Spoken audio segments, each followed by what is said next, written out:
There's a famous passage by Jesus himself that it is easier for a camel to walk through the eye of a needle than for a rich man to enter the kingdom of heaven. That is a text that has messed up a lot of people into believing. Welcome to my channel. Thank you so much for being here. If this is your first time, please consider subscribing to my channel. I'm trying to get to 1,000 subscribers as soon as possible. Please help me with that. Thank you. Now, I wanted to come through with another pretty short video talking about this documentary, Happy Shiny People or Shiny Happy People. I'm going to leave the poster here.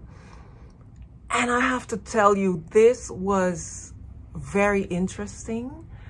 I love a documentary that allows me to think, to open my mind, to consider things I wouldn't have thought of before. The documentary covers this particular religion that was made very popular by the very successful reality show 19 Kids and Counting on TLC. And I have to admit, I never really watched the show. I'd seen episodes here and there. It never really caught my attention. This is not the kind of thing that I'm interested in. And so I never really committed to watching seasons of that show. But I have to tell you, there was always something kind of interesting whenever I would see little snippets of the show. It really caught my attention. The fact that here are these people living a very traditional life, a life that is very different from what modern Americans live nowadays, or modern people in the Western world in general. And I remember thinking, you know what? If they're happy, what's the problem? It's their life. I could never picture myself living that kind of a life with so many kids and, you know, all these things that have to come with taking care of that many children and all the activities and homeschooling all those children. My goodness. I just remember thinking, wow, she looks really happy, talking about the mom. And I remember thinking, she looks really happy. So I am happy for her. And if that works for her, who am I to judge? There is a show that I was really kind of heavily invested in for a while, and I actually made a video about it, and it's Sister Wives, and I was fascinated. I was fascinated by their choices to live this polygamous lifestyle, all these wives under one roof. And of course, I used to watch for the mess, for the drama, because you knew it wasn't going to be something that was going to end well. You knew there was going to be jealousy and conflicts. So that's what drew me to the show. But even when I was watching that show, I remember also thinking, what's the harm if everybody agreed to do this and everybody seems to be pretty happy, even in their unhappiness? If they don't mind living this kind of life, you know, who are we to judge? And so there is something really interesting about these unconventional lifestyles that people have that draw me into it and make me think, you know what would my life be if I'd made different choices? What would I be if I was part of that world?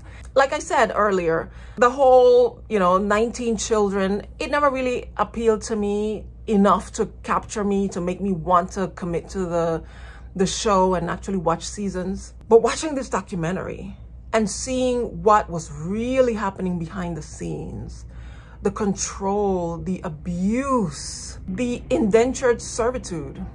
I mean, if we're gonna call a thing, let's just call it. It was so shocking, but in some ways very familiar. And we're gonna talk about that. When I finished watching the show, I believe it's 4 episodes. It's a mini documentary series. I had to sit with myself and actually think and process what I had just watched. Whenever you're finished watching a movie or a series, the streaming system you watched it on will recommend, hey, if you enjoyed that, you might want to watch this. And right after I finished watching that, I clicked on recommended, and the first thing that popped up was the documentary series Lula Rich. Now, I already watched Lula Rich, and I just was fascinated. Let me tell you something about me. Any kind of scandal that involves some kind of a religious group, but in a very suburban, everyday setting, it's like catnip for me. I became obsessed with the whole Lula scandal. I became obsessed with the whole Rachel Hollis thing, because she's had a little, it wasn't like a big scandal, but it was a mini scandal. What is it about me that made you think I want to be relatable? The Brittany Dawn situation, I don't know what it is, but I'm fascinated by it. And it's one of the reasons why I was so attracted to Lula. And if you haven't watched it, please watch it. It involves MLMs, fundamentalist Christianity, and traditional gender roles. It has it all, and it has a little kooky fashion. It has something for everybody. And it kind of followed this same thing of authoritarianism, scams, the desire for money, the hunger for money. And it always centers around a Christian group.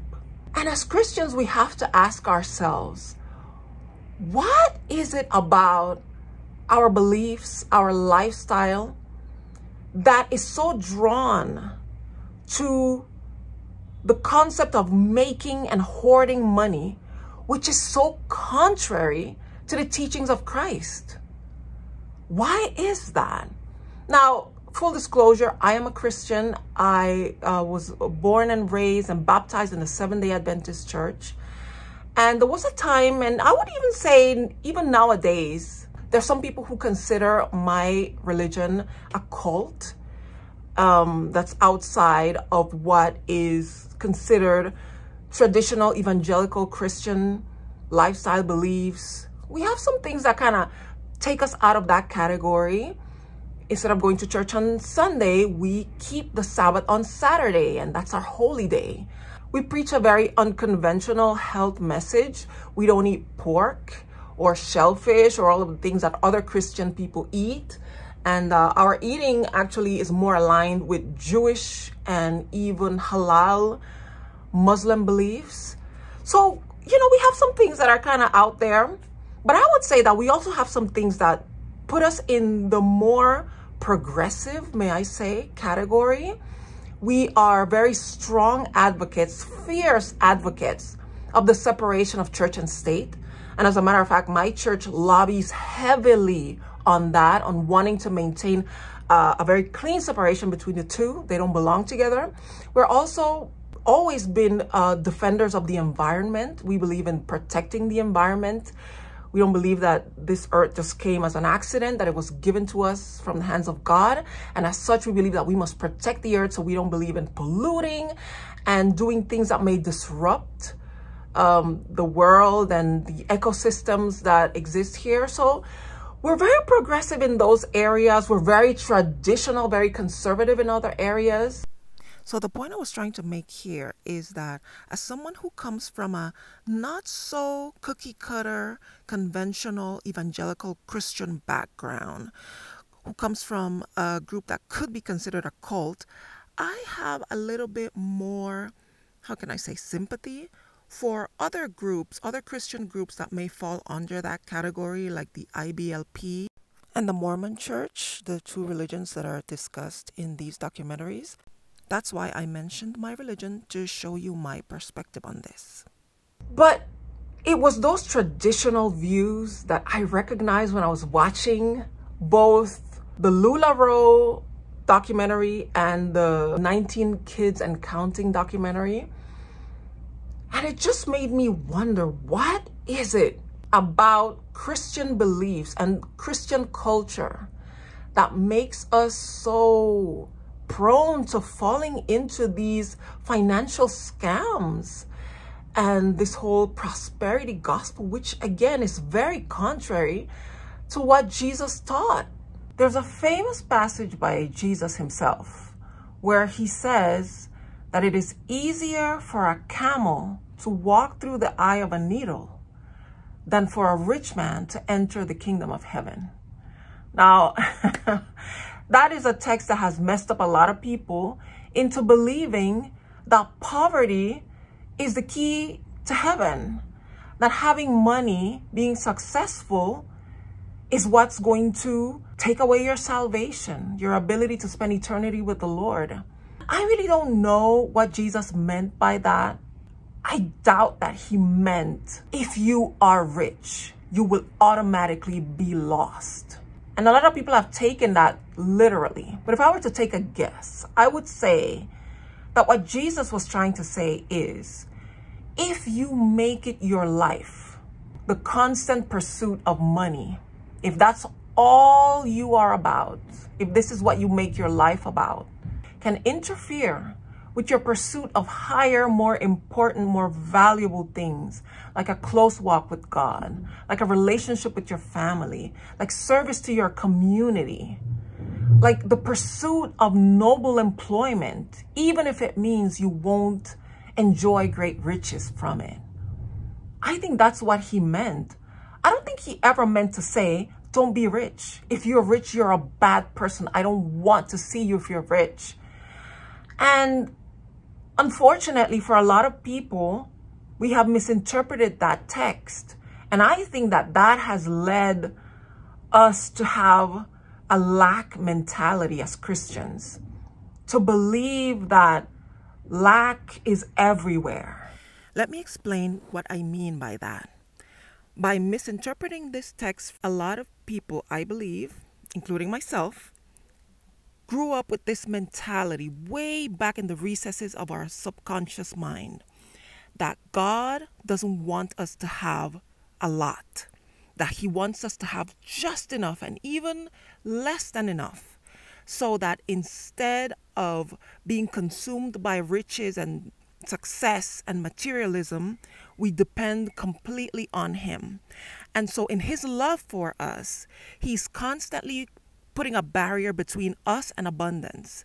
There's some kind of a barrier. There's something that's preventing riches to get to us, that God is preventing riches and abundance to come to us. That's my interpretation. That's what I mean by we are surrounded by lack and we are constantly surrounded by limited resources. And to have that mentality actually produces the opposite of what you think it will produce. If you believe that you are surrounded by limited resources, resources that at any moment can disappear and can be taken away from you, it's going to make you want it more. You're constantly going to be pursuing riches because you feel, if I don't get as much as I can now, it will be gone tomorrow. And I'll find the way to apologize or to get right with God eventually. I remember reading something where it basically says, we don't do what we believe. We believe what we do. What do I mean by that? We don't first have a belief system and then our actions reflect those belief systems. That's not how it works. We do things, even things we believe are wrong. And because we want to continue doing those things, our belief system adjusts to our actions. And I believe that at some point, the Christian church, that's what happened to us. We allowed this lack mentality to invade our belief system, our thinking. And because we had this lack mentality, we became frenzied in our pursuit of resources, mostly money and, things that can be acquired by money. And instead of going back to our belief and saying, well, you know what, if God provides all our needs, why do we have to be so hungry for things to the point where there's never enough? Because there's nothing wrong with pursuing better things, pursuing comfort and a better life and having resources and enough to provide for our families and for ourselves. It's this never-ending hunger for more and more and more. Instead of looking at that and saying, wait, that's against what we believe, we adjusted our beliefs into thinking, if I want this much money, it must be God who put that desire in my heart. Therefore, I must pursue this money as a way of showing my faith and seeing those resources as reward or as evidence of God's grace on my life. And it's sad Because every time we see these major scandals, especially when it comes to MLMs and all these schemes, there always seems to be some kind of a Christian element to it. And it's embarrassing. It really is. And there's no need for that. But maybe I'm off base. I don't know. What do you think? Do you think I'm off base? Is it because we are told not to focus on riches that part of our personality is suppressed?